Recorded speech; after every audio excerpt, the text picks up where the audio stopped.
నన్ను పోలీసులు అరెస్ట్ చేయని, జైల్లో పెట్టని. నేను మాత్రం మా ఇంట్లో అడుగు పెడితే అది నీతోనే.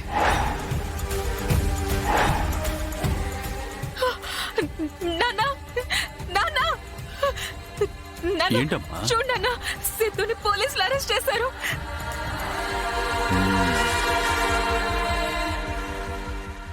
చేసిన కర్మను బట్టి ఫలితం అనుభవించాల్సిందేనని మరోసారి నిరూపించబడింది. అదేంటన్నా అలా అంటావు? ఆ సిద్ధు మీద నువ్వు ఆశలు పెట్టుకున్నట్టే మీ ఇద్దరి పెళ్లి మీద నేను ఆశలు పెట్టుకున్నాను. రాష్ట్రంలోని ఎమ్మెల్యేలకి, మినిస్టర్లకి అందరికీ చెప్పుకున్నాను.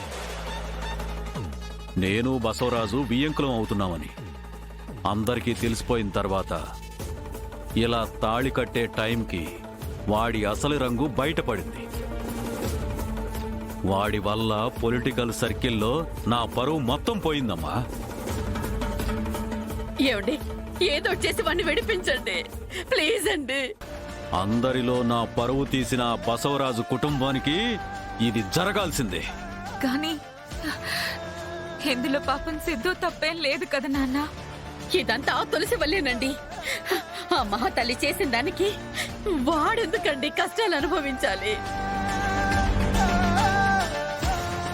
ఏమండి ఏమండి అత్తయ్య, మీరైనా ఆయనకి చెప్పండి అత్తయ్య. మీరు కూడా ఒక తల్లే కదా.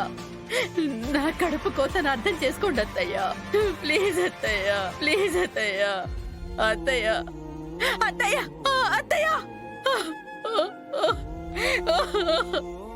సిద్ధు, రత్నాన్ని వదిలేసి రాయి కోసం వెళ్ళాం. ఇప్పుడు ఆ రాయితోనైనా హ్యాపీగా ఉన్నావా అంటే నేను అష్ట కష్టాలు పెడుతుంది. ఛ!